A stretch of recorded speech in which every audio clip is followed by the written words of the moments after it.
رحمن ساعدني يا رحمن اشرح صدري قرآن املأ قلبي قرآن واسق حياتي قرآن اشرح صدري قرآن املأ قلبي قرآن واسق حياتي قرآن بسم اللہ الرحمن الرحیم الحمدللہ رب العالمین والصلاة والسلام علی سید الانبیاء والمرسلین وعلی آلہ الکرام واصحابہ العظام اجمعین۔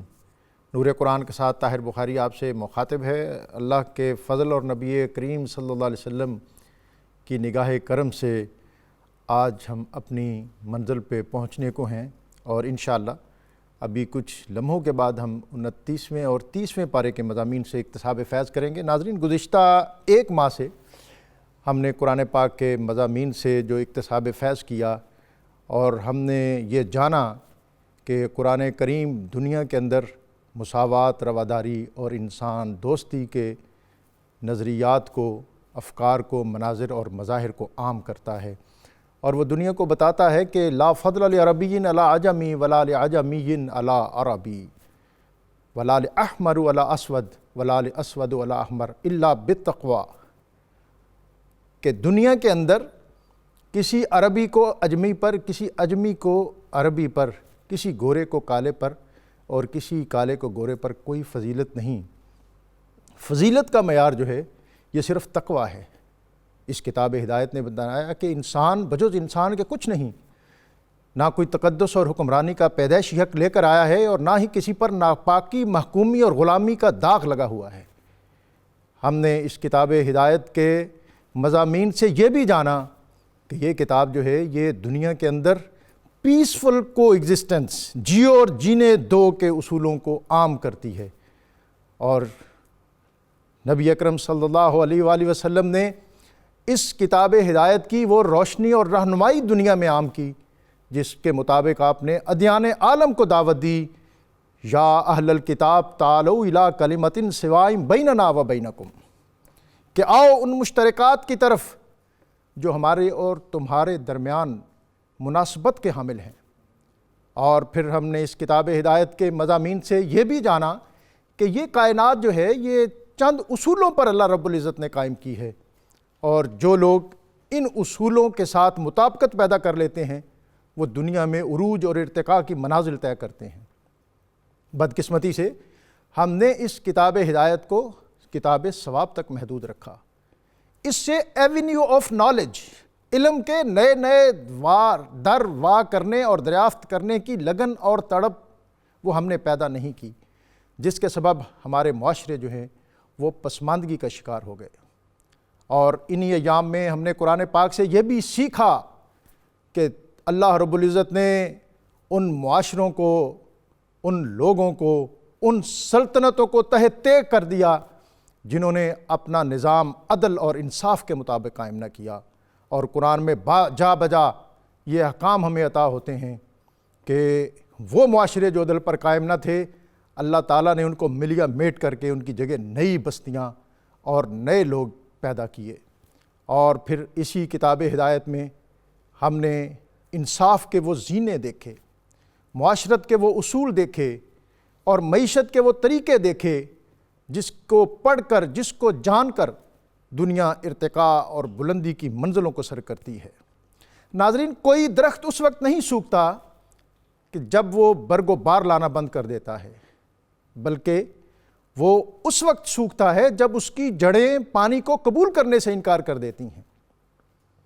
معاشرے، قومیں اور ملک اس وقت نہیں ڈوبتے جب ان کے فارن ایکسچینج کم ہو جائیں، جب ان کے زر مبادلہ کے ذخائر ماند پڑ جائیں۔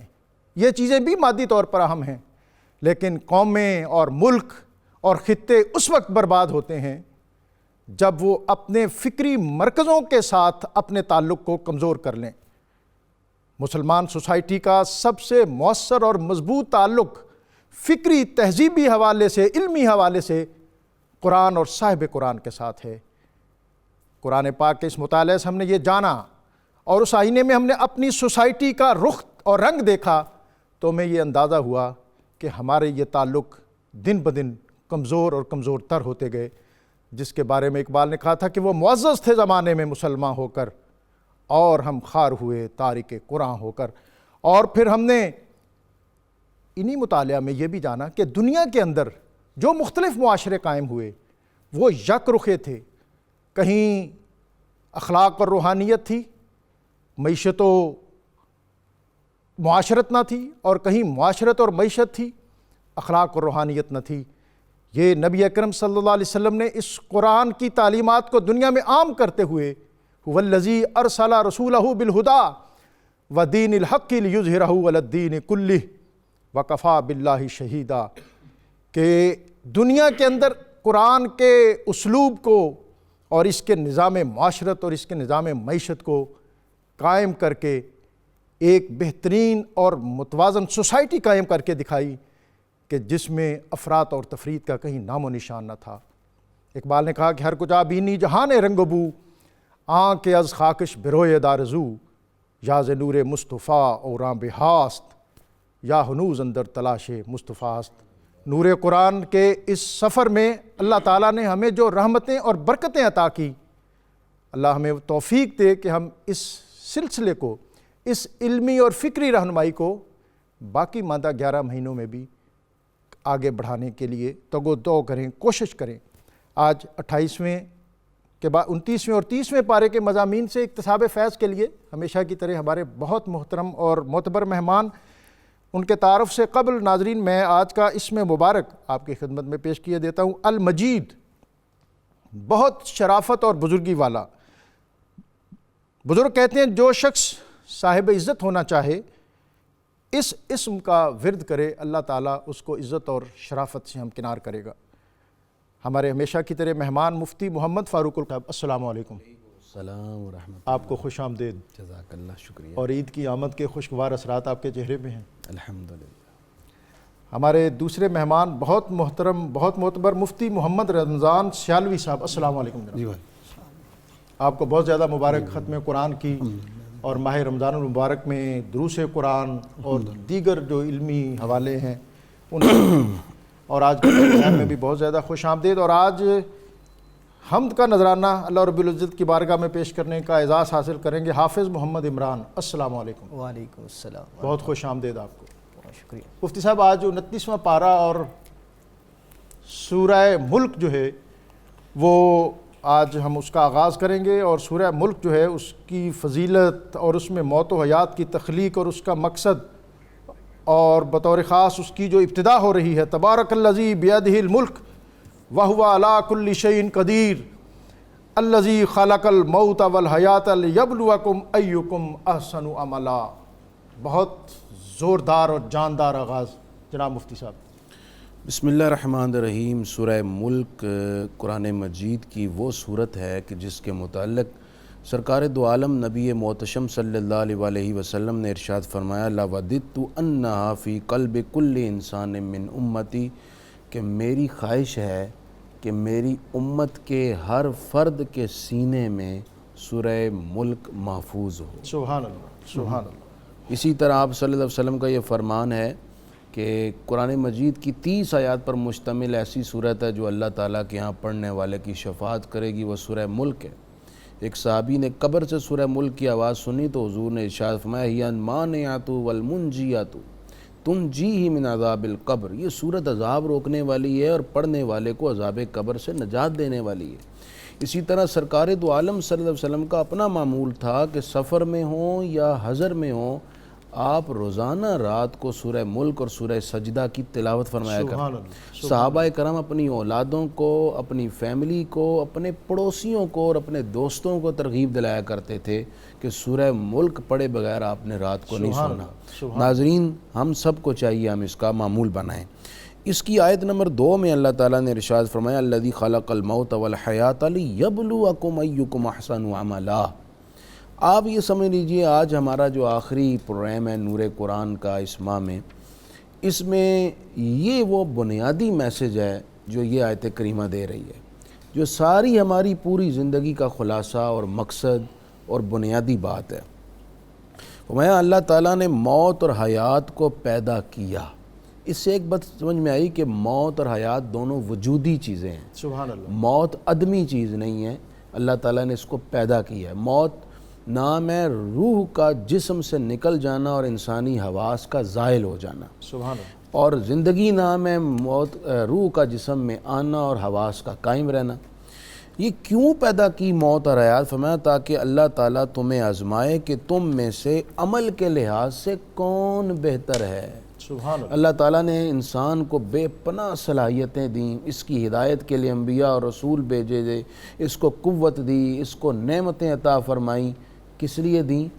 تاکہ وہ یہ آزمائے کہ کون ان ساری نعمتوں کے ملنے کے بعد اللہ تعالیٰ کی رضا کے حصول کے لیے مگن رہے گا، اور کون دولت اور اقتدار اور جوانی اور نعمتوں کے نشے میں بدمست ہو کر اپنی زندگی کی بنیاد کو کھو دے گا اور مقصد کو بھول جائے گا. دوسری بات اس آیت میں یہ سمجھا دی گئی، اور یہ بات جس کے باطن میں نقش ہو جائے، کیا مجال ہے کہ وہ برائیوں میں اپنی زندگی کو گندا کر لے. وہ بات یہ ہے، اس آیت میں یہ سمجھایا جا رہا ہے یہ ساری دنیا، یہ زندگی تمہارے لیے امتحان ہے. دنیا امتحان گاہ ہے، امتحانی سینٹر ہے، اور یہ جو زندگی ہے تمہاری، یہ امتحان کی مدت ہے. اور امتحان لینے والی ذات وہ ہے جو ظاہر بھی جانتا ہے، باطن بھی جانتا ہے، خفی بھی جانتا ہے، جلی بھی جانتا ہے، غیب بھی جانتا ہے، شہادت بھی جانتا ہے، جس سے کائنات کی کوئی شے مخفی نہیں. وہ امتحان لینے والا ہے. وہ امتحان لینے والا ہے، اور اس کا نتیجہ روز قیامت سامنے اور آئے گا. روز قیامت سرخرو وہی ہوگا جو اس دنیا میں اپنی زندگی تگ و تاز سے گزارے گا. رحمن ساعدني يا رحمن اشرح صدري قرآن املأ قلبي قرآن واسق حياتي قرآن. رحمن ساعدني يا رحمن اشرح صدري قرآن املأ قلبي قرآن واسق حياتي قرآن. مفتی صاحب، نون والقلم وما یسطرون، آ چکے مضامین بہت زیادہ ہیں، اور میں چاہوں گا کہ ہم جستہ سب سے کچھ اخذ فیض کر لیں. اس کی آیت 10 سے 16 تک بطور خاص جناب. جی بسم اللہ الرحمن الرحیم. میں ایک تو بہت مبارکباد پیش کرتے ہوئے، اور خاص طور پہ جو آپ نے نور قرآن کی صورت میں جو ایک فکری رہنمائی عطا کی ہے 11 مہینوں کے لیے، اس پہ مبارکباد پیش کرتا ہوں. ایک چھوٹی سی بات کہ عمل حسن عمل میں کب ڈھلتا ہے. واہ سبحان اللہ. بالکل میسج کے سبحان طور اللہ. پہ عمل حسن عمل میں کب ڈھلتا ہے. سبحان اللہ. جو کچھ انسان کرتا ہے وہ عمل ہے. اللہ فرماتا ہے کہ لِيَبْلُوَكُمْ أَيُّكُمْ أَحْسَنُ عَمَلًا. سبحان اللہ. تو شارٹ سی بات یہ ہے کہ عمل حسن کے سانچے میں اس وقت ڈھلے گا جب وہ اسوہ رسول کریم واہ واہ واہ کے سانچے میں آ جائے گا. واہ واہ. یا یوں کہہ لیجئے کہ یعنی سادہ عمل درکار نہیں ہے، سادہ عمل درکار نہیں، حسن عمل. حسن عمل درکار ہے. واہ. اور وہ حسن عمل کا راز اتباع مصطفیٰ کریم واہ. صلی اللہ سبحان علیہ وسلم ہے. سبحان اللہ. آپ یوں کہہ لیجئے کہ میں کہتا ہوں کہ ہر اچھا عمل نیکی کب بنتا ہے. واہ. اچھا عمل نیکی اس وقت بنتا ہے جب وہ اتباع مصطفیٰ سبحان کریم صلی اللہ. اللہ علیہ سبحان وسلم میں آ اللہ. جائے. لیڈی ولنگٹن اور بہت سارے ہاسپٹلز تو ہیں، یہ عمل تو ہیں، عمل ہے. لیکن حسن عمل وہ ہے کہ اگر بہو نہ رسیدی تمام بول حبیز بمصطفیٰ برساں خیش را کہ دی ہماؤس. اگر بہو نہ رسیدی. نون والقلم کی جو 10 سے 16 آیات ہیں، مختصراً جیسے آپ نے فرمایا ہے، اللہ رب العزت نے اپنے محبوب کریم صلی اللہ علیہ وسلم جو مرکز کائنات ہیں، اور آپ کہہ لیجئے کہ اللہ رب العزت کے انوار و تجلیات اور ہدایت کا حقیقی مرکز ہیں، سبحان اللہ. جو قرآن ناطق ہیں سبحان اللہ اللہ. رب سبحان العزت کی اللہ. بارگاہ سے، سبحان اللہ. چونکہ ان سے محبت عین ایمان، ان کی اتباع نجات کی ضمانت، تو اس لیول پہ اگر اس بارگاہ میں کوتاہی ہے یا ان کے بارے میں کوئی مداہنت یا کوئی ایسا رویہ ہے، تو وہ بھی اسی لیول پہ جا کے قابل مذمت ہو جاتا ہے. یقیناً. 10 ایسی خرابیاں قرآن مجید نے گن کر بتائی ہیں. ایک ایک پر تشریح ہو سکتی ہے. تشریح آپ نہ فرمائیں، میرا خیال ہے آیت پڑھ دیں اور ترجمہ فرما دیں. وَلَا تُطِعْ كُلَّ حَلَّافٍ مَّهِينٍ هَمَّازٍ مَّشَّاءٍ بِنَمِيمٍ مَّنَّاعٍ لِّلْخَيْرِ مُعْتَدٍ أَثِيمٍ عُتُلٍّ بَعْدَ ذَلِكَ زَنِيمٍ. اس میں 10 چیزیں ذکر کی گئیں جو دشمن مصطفیٰ ہے یا گستاخ مصطفیٰ ہے اس کے بارے میں ذکر کی گئی۔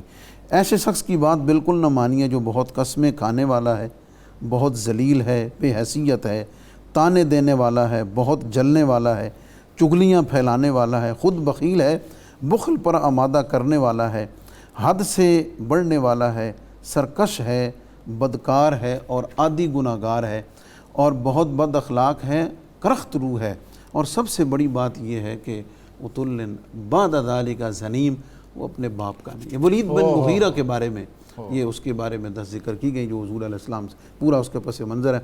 وہ جب یہ آیات اتری تو اپنی ماں کے پاس گیا اور تلوار سونت کر اس کے سر پہ کھڑا ہو گیا اور کہنے لگا کہ محمد صلی اللہ علیہ وسلم جو فرماتے ہیں سچ کہتے ہیں۔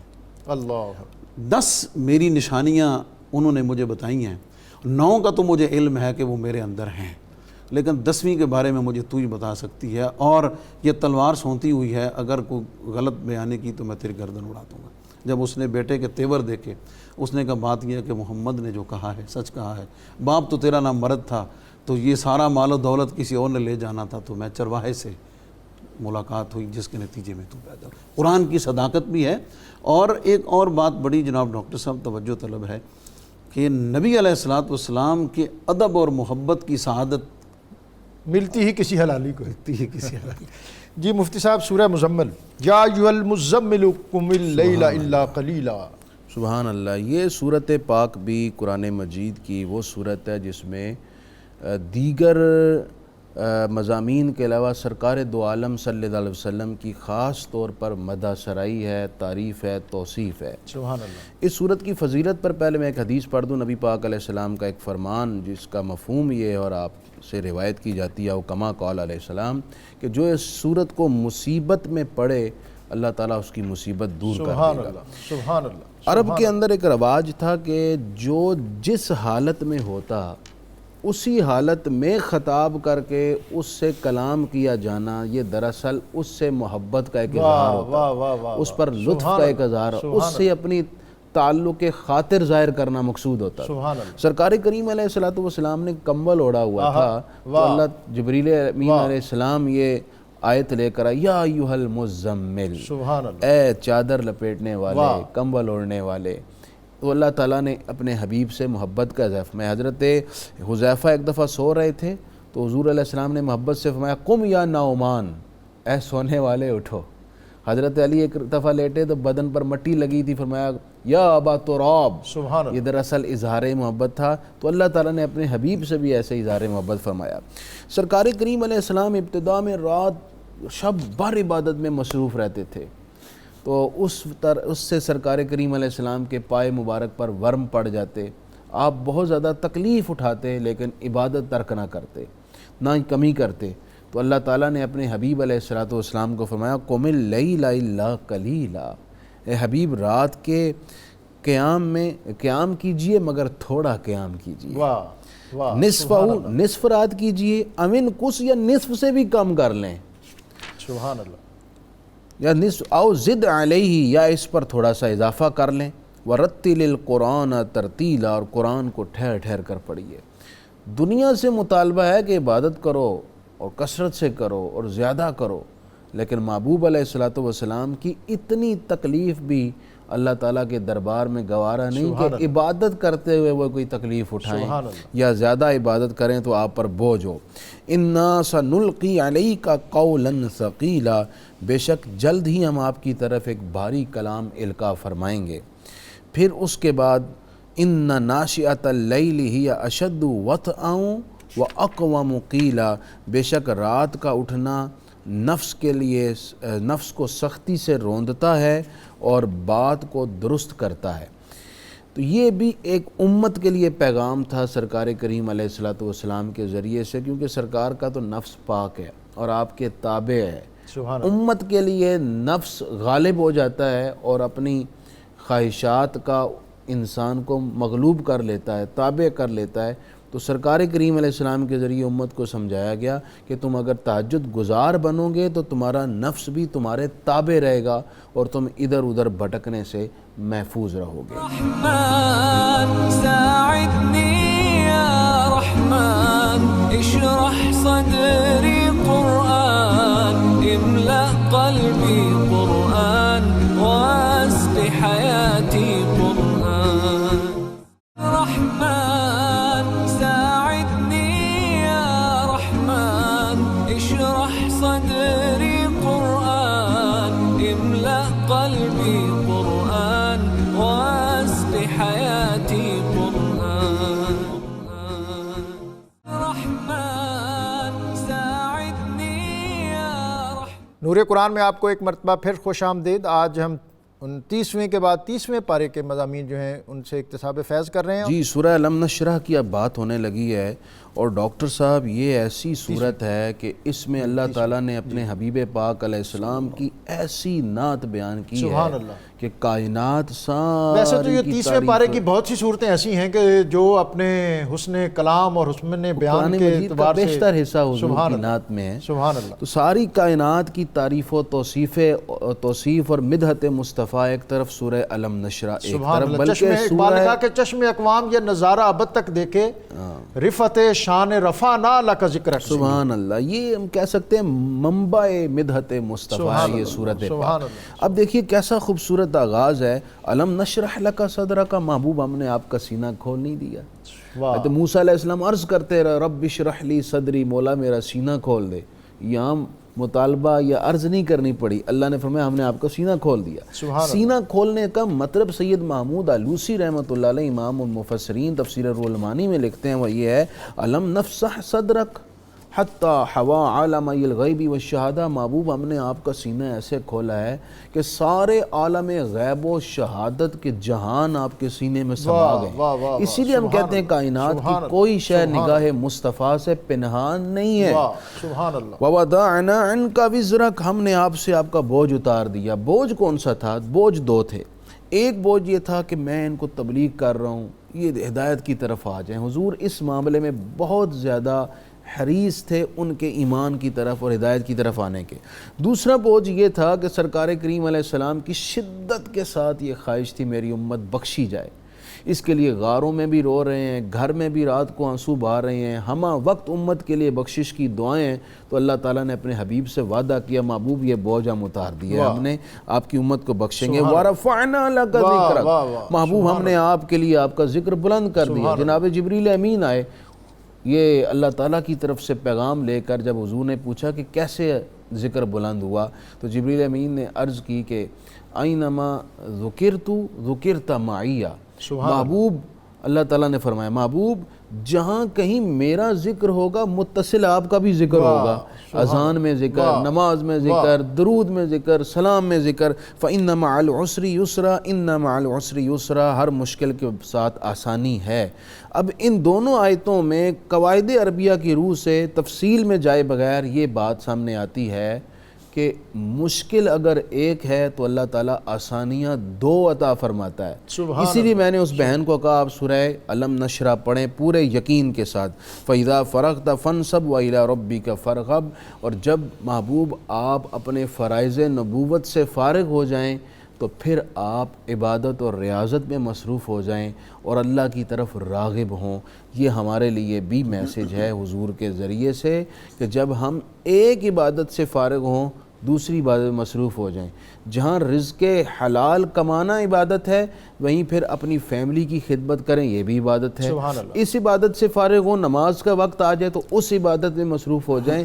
اگر مومن حسن نیت کے ساتھ زندگی کا کوئی بھی عمل کرے تو وہ سارا عبادت کا ہی ایک دائرہ ہے، ادھر سے فارغ ہوا ادھر سے فارغ ہوا ادھر مصروف ہوا۔ سبحان اللہ۔ مفتی صاحب چشم اقوام یہ نظارہ ابد تک دیکھے، رفت شان رفعنا لک ذکرک دیکھے، اور سورہ کوثر انا اعطیناک الکوثر۔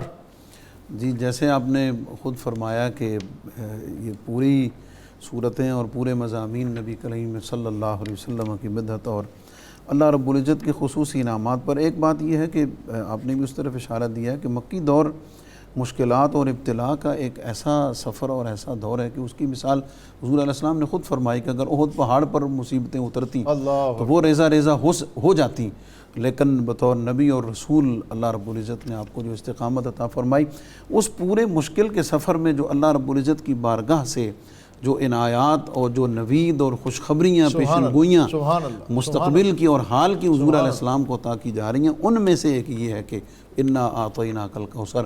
اور اس میں کاف کا جو خطاب ہے نا جی، جیسے علم ورفعنا لک ذکرک، علم نشرح لک صدرک، سبحان اللہ. اور پیچھے سورہ والضحیٰ میں بھی 7 جگہ یہی اسلوب ہے. تو اس میں یعنی جب کاف کے خطاب کے ساتھ اللہ رب العزت اپنے محبوب علیہ السلام کو جب کوئی حکم فرماتا ہے نا جی، تو اس کی لذت تو امتی السلام علیکہ ایھا النبی میں بھی حاصل کر سکتا ہے کہ وہ قرب کی کس منزل اور محبت کی کس انتہا پہ ہے. تو اے محبوب صلی اللہ علیہ وسلم نے ہم نے آپ کو خیر و برکت کی انتہا عطا کی، خیر کثیر عطا کی.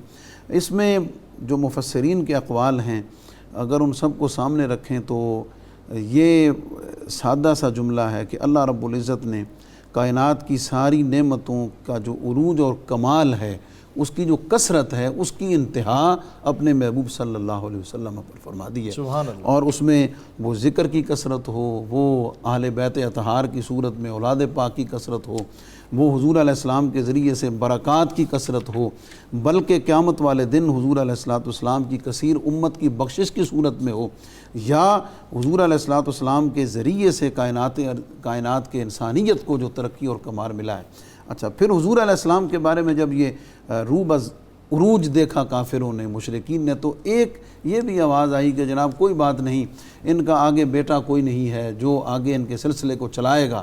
سمجھ آ گئی تو یہ بات شاید انہی تک ختم ہو جائے گی. حضور علیہ السلام کی طرف سے اللہ رب العزت نے جواب دیا کہ ان شانئک ھو الابتر، محبوب بے اولاد تو آپ کا دشمن ہی رہے گا، نامراد تو آپ کا دشمن ہی رہے گا. اور اس میں ردیف بندی اور قافیہ پیمائی اور جو فصاحت و بلاغت کا پہلو یہ ہے کہ عرب کے شعراء کے جو 7 قصائد جو 7 معلقات کے نام سے آج بھی موجود ہیں، کعبۃ اللہ کی دیواروں پہ لٹکے ہوئے تھے.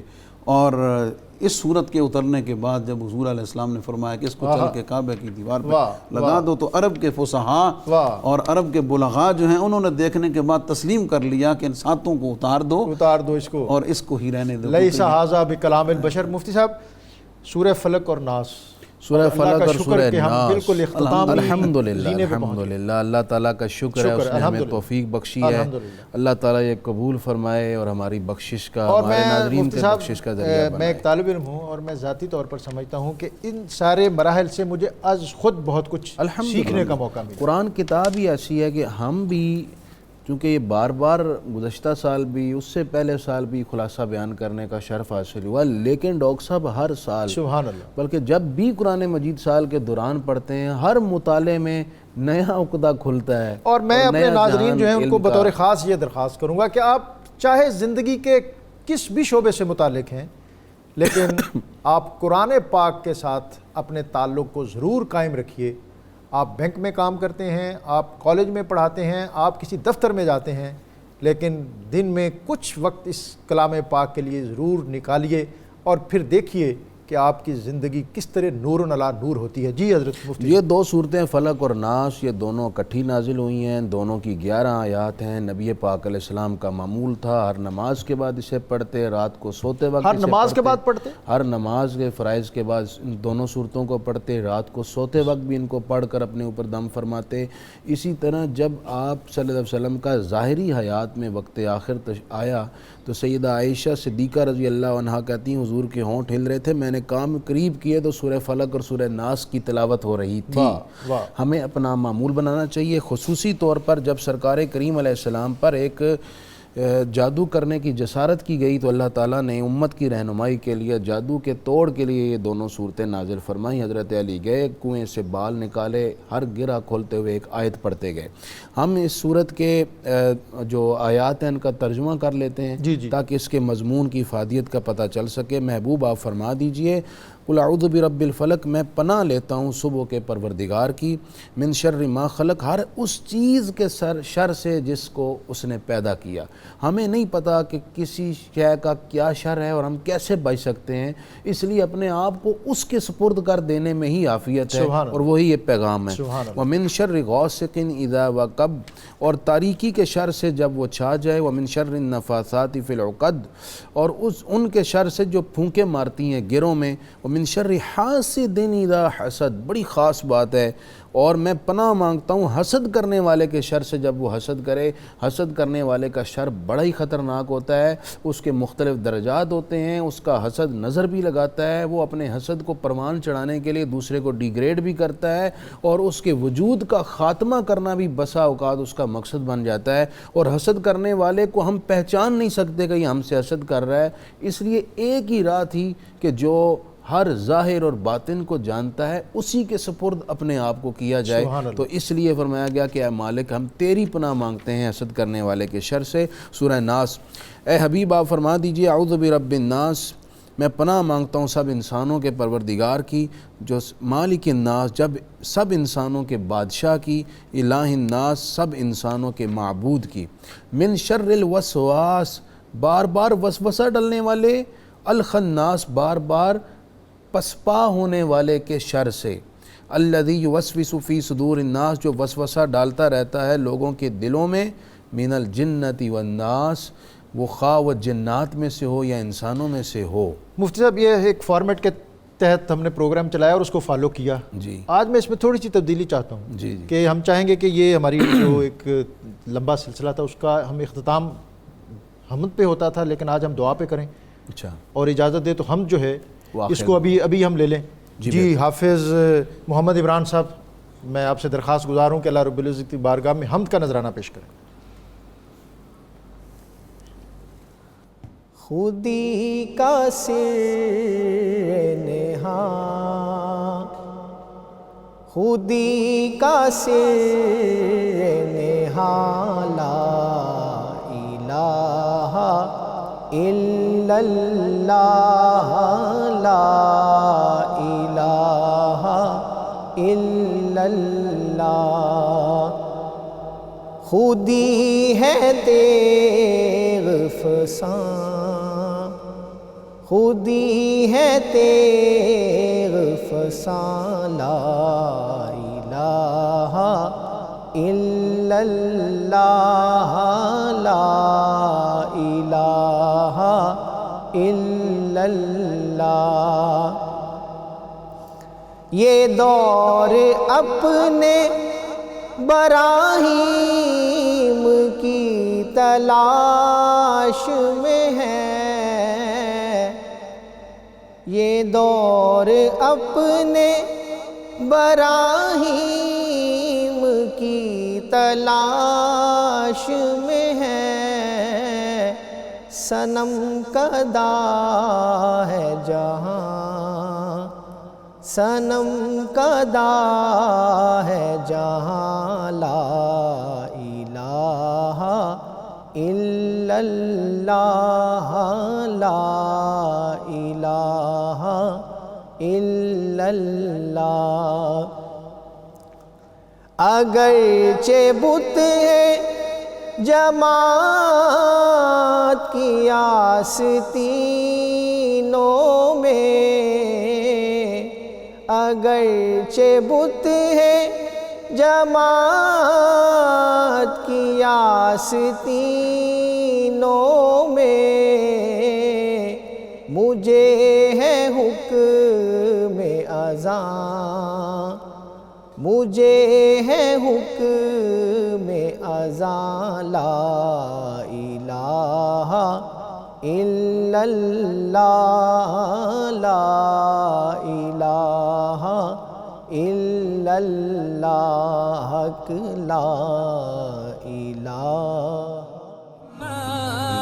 ساعدني يا رحمن، اشرح صدري قرآن، املأ قلبي قرآن، واسق حياتي قرآن، رحمن ساعدني يا رحمن، اشرح صدري قرآن، املأ قلبي قرآن، واسق حياتي قرآن، واسق حياتي قرآن، رحمن ساعدني يا رحمن۔ نور قرآن کے اس طویل بابرکت سفر اور سلسلے کی یہ بالکل آخری ساعتیں ہیں، اور ہمارے ساتھ مفتی محمد رمضان سیالوی صاحب موجود ہیں۔ میں مفتی صاحب چاہوں گا کہ جو آج مضامین تھے اور بالخصوص اس میں خیمہ افلاک کا استادہ اسی نام سے ہے، نبض ہستی تپش آمادہ اسی نام سے ہے،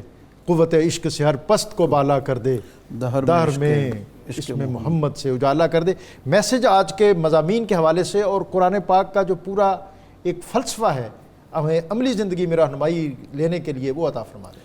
میں قرآن مجید کی ایک آیت ہی اس حوالے سے برکت کے لیے عرض کر دیتا ہوں کہ اللہ کریم نے فرمایا وَهَذَا کتاب انزلناہ مبارک فاتبعوہ۔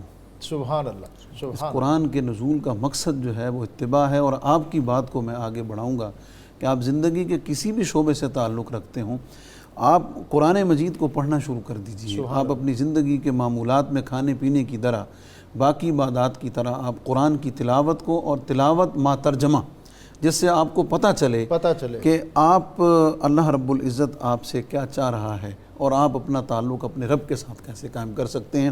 اس کی برکتیں، ثواب، نورانیت تو اپنی جگہ، لیکن آج بدعملی کا اور فسق و فجور کا جو طوفان اور مادی زندگی میں بے عملی کے سبب جو بے برکتی ہے، جی بے برکتی اور بہت ساری چیزیں ایسی جو ہماری زندگی میں آ گئی ہیں، بے سکونی ہے اور بہت ساری مسائل پریشانیاں ہیں، جب تمسک بالقرآن ہوگا تو میں سمجھتا ہوں کہ انشاءاللہ العزیز اس کی برکت سے، اور خاص طور پہ جن مضامین اور آپ نے اس کو کتاب ثواب سے آگے بڑھ کر اس کو کتاب انقلاب کی طرف جو فرمایا ہے، تو وہ کتاب انقلاب تبھی بن سکتی ہے جب ہم اس کو اپنی زندگی کتاب زندہ قرآن حکیم، حکمت او لا یزال است و قدیم، نو انسان را پیام آخرین، حامل او رحمت للعالمین۔ جی مفتی صاحب، میرا آخر میں پیغام تمام ناظرین کے لیے یہ ہے کہ آپ میں سے جس نے ہمارا پروگرام دیکھا ہے، میری دست بستہ گزارش ہے کہ آپ اپنے گھر میں ترجمہ کنز الایمان اور اس کے تحت جو تفسیر ہے، مختصر تفسیر ہے، تفسیر خزائن العرفان سید نعیم الدین مراد آبادی رحمۃ اللہ علیہ کی،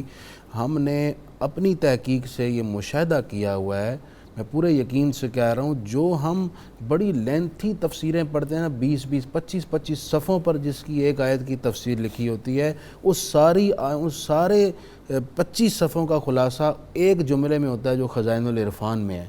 آپ بے شک ایک آیت روز پڑھیں، لیکن اس کا ترجمہ اور خزائن العرفان سے تفسیر پڑھیں، اور اگر آپ تفصیلی تفسیر پڑھنا چاہتے ہیں، تفسیر ضیاء القرآن، تفسیر صراط الجنان، یا تفسیر تبیان القرآن، یا تفسیر نجوم الفرقان، ان میں سے کوئی تفسیر اپنے گھر رکھ لیجئے۔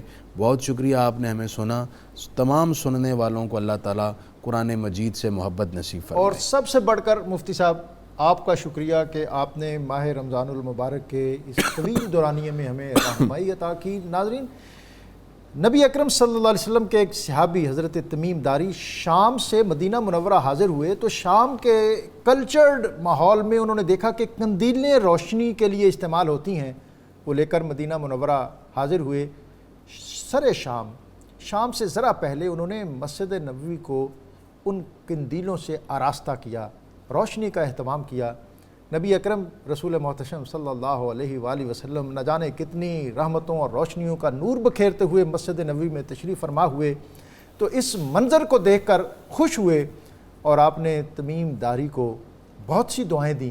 ان میں ایک دعا یہ بھی تھی کہ یا اللہ، جس نے میری مسجد کو روشن کیا ہے تو اس کی دین اور دنیا کو روشن کر دے۔ سبحان اللہ۔ میں اس پروگرام کے اختتام پر وہ سارے احباب جو اس پروگرام میں کسی نہ کسی طرح شامل تھے، اور اس پروڈکشن ٹیم کے ہیڈ جناب شہباز صاحب اور ان کی پوری ٹیم، ان کے لیے میں بطور خاص اللہ رب العزت کی بارگاہ میں یہ دعا کرتا ہوں کہ یا اللہ، جنہوں نے اس نور قرآن کے سفر کو علمی، فکری اور فنی اعتبار سے آراستہ اور روشن کرنے کی کوشش کی ہے، تو بھی ان کی زندگیوں کو ایمان اور قرآن کے نور سے بھر دے، ان کی زندگیوں کو آسودگی اور راحت سے سرشار کر دے۔ اور میں بطور خاص مفتی صاحب کا اور مفتی رمضان سیالوی صاحب آپ کا بھی شکر گزار ہوں۔ آج کا آخری قرآنی وظیفہ تبارک الذی بیدہ الملک وہو علی کل شیء قدیر۔ جو شخص اپنی عمر اور عمل میں برکت کا خواہش مند ہو، اس آیت کو بسم اللہ کے ساتھ 500 مرتبہ پڑھے، انشاءاللہ کامیاب و کامران ہوگا۔ اپنے میزبان طاہر بخاری کو اجازت دینے سے قبل بتاؤں کہ آج اپنے اس خوبصورت اور بابرکت سلسلہ گفتگو کا اختتام ہم دعا سے کریں گے، اور دعا کے ساتھ ہی انشاءاللہ اس وقت حرمین میں سعودی عرب میں حرم کعبہ میں عید الفطر کی نماز ادا کی جا رہی ہے، اسی دعا کے اختتام پر وہ بابرکت ساعتیں بھی انشاءاللہ ہم آپ کی نظر کریں گے۔ مفتی صاحب۔ الحمدللہ رب العالمین والصلاة والسلام علی سید الانبیاء والمرسلین۔ اے پروردگار عالم، تیرا کروڑا شکر ہے، تو نے ہمیں رمضان بھی دیا اور پھر یہ خوبصورت پریم نور قرآن کرنے کی سعادت بھی بخشی۔